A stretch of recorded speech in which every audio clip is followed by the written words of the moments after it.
What is up, boyos? It is Water Buffalo Man here, back for more Dragon Ball Z Dokkan battle. Alright, so we have now gotten the official, let me do something quick. I just thought of what I did. Here we go. Let's close this down. Close this down. We have the official announcements for the times of when these units are dropping. From what I can see, schedule, there it is. Here is when the units are dropping.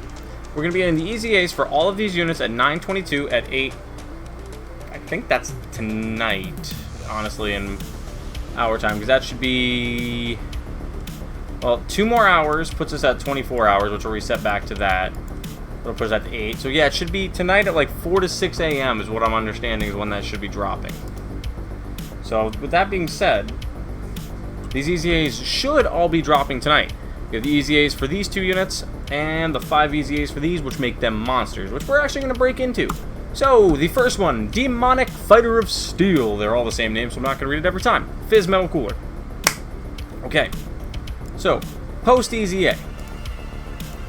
He is a Revenge category, Key 3, 77%, or all types Key 3, 40.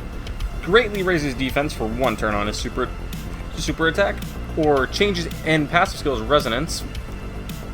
Changes int key spheres to rainbow key spheres as the character is the first attacker at the start of turn. Plus an additional attack and defense of 40% per Wicked Bloodline category ally on the team up to 200%.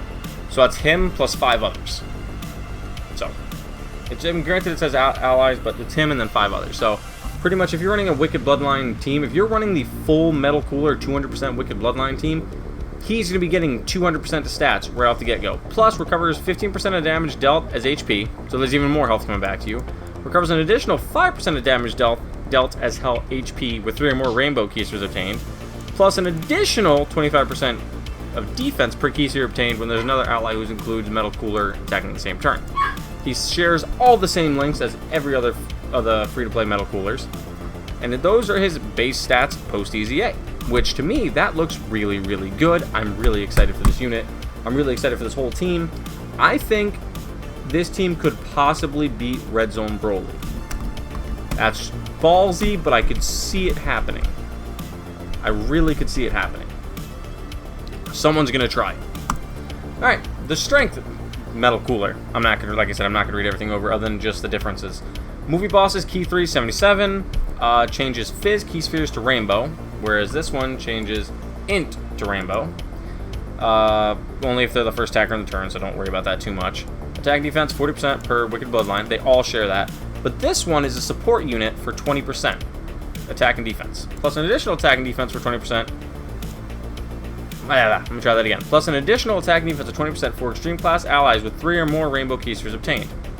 Plus an additional attack of 25% per key sphere obtained as another ally whose name includes Metal Cooler. So if you're running him on a full Metal Cooler team, like I said, with the other one, this one just gets 25% attack. But if you give him 3 rainbow key spheres, his allies get 40% attack and defense. So he's the supporter, and as you can see, stats are pretty good, just about the same. They all share the same links. In Demonic Fighter of Steel Metal Cooler, target Goku category, Key 3, 77%. Attack to Rainbow, recovers 10% HP at the start of turn, which is nice. Same attack and defense, 40% per Wicked Bloodline. Recovers 5% at the end of the turn, which 3 or more rainbow key spheres obtained. So right there is an additional 15% HP at the, well, 10% at the start, 5 at the end if you get 3 rainbows. Plus an additional attack and defense of 10% per key sphere obtained. So he's probably got the best passive out of all of them so far. The additional attack and defense at 10%. Instead of just getting one or the other. And then we've got Metal Cooler Tech, which he just gives 25% per key sphere obtained when there's more than one Metal Cooler on the same team. Attacked enemies' attack and defense goes down by 25% for 2 turns, which isn't great. Seals the enemy's super attack for 2 turns with 3 or more rainbow key spheres obtained. And we're back. The AGL Metal Cooler. Accelerated Battle. This one was Corroded Body and Mind. I'm sorry, I didn't read that one off. This one's Accelerated Battle, 77%. Changes STR to Rainbow. Attack and defense 40% per Wicked Bloodline, same as before. All allies Key 2, medium chance of evading enemies super attack. Plus an additional 20% on top of the medium chance with 3 or more rainbows. And he gives himself 25% defense per key sphere obtained. I still think this one's got the best overall passive. And their stats, again, roughly the same. All pretty decent for the most part. They all greatly raise defense on their supers, which is nice.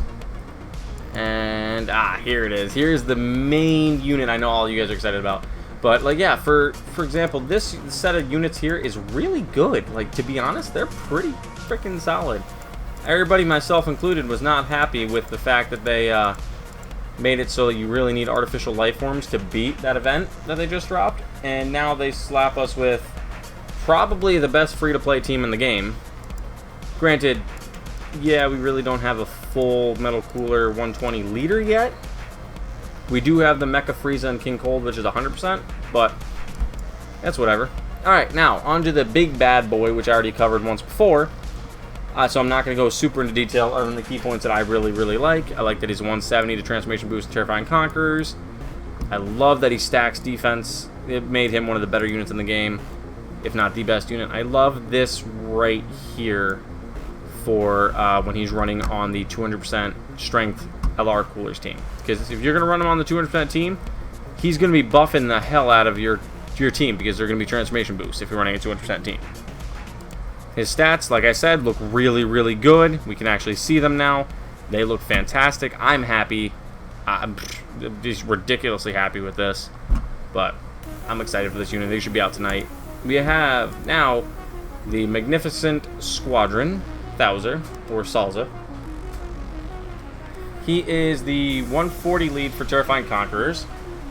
Alright, attacking defense of 40% per Terrifying Conquerors category ally on the team, plus a key 3, and launches 2 additional attacks, which has a medium chance of becoming a super attack when there's an ally whose name includes Cooler on the team. Medium chance of evading enemies super attack, and a medium chance of guarding all attacks when there's an enemy whose name includes Goku. I'm not too excited for Thouser. I mean, he's here. It's alright. It's great. Stats pretty decent, but he's nothing to be super excited about. But he's there. I like what they did with him, but he's there. Alright, so here is what the EZA is going to be. It's going to be 30 separate stages like usual. All of them are going to be the Extreme SDR Cooler. His weakness is Exploding Rage. So by looking at the Exploding Rage team, we have 2 decent leaders in the Gohan and the Beerus. But again, this one, if he hasn't been back in a while, so you probably don't have him, a lot of you newer players. But there are quite a few teams you could run. You could run Kamehameha style team, so you could run... Actually, you could... I mean, maybe? Let me see. I could think of a team that I'm going to run, because I have this Beerus at 100%. But you could run, like, this AGL, this AGL, this AGL, and maybe, like... Actually, right here, Super Saiyans.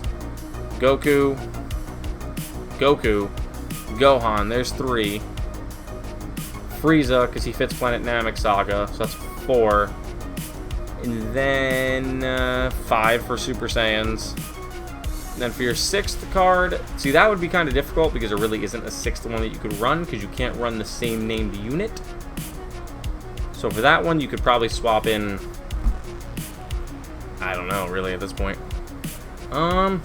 There's not many. Like I said, this isn't a great category to get. It should be not too hard because you could run a mono AGL. You could probably put any other AGL unit in that spot or any other Super Saiyan, and they'd probably do just fine. Let's see.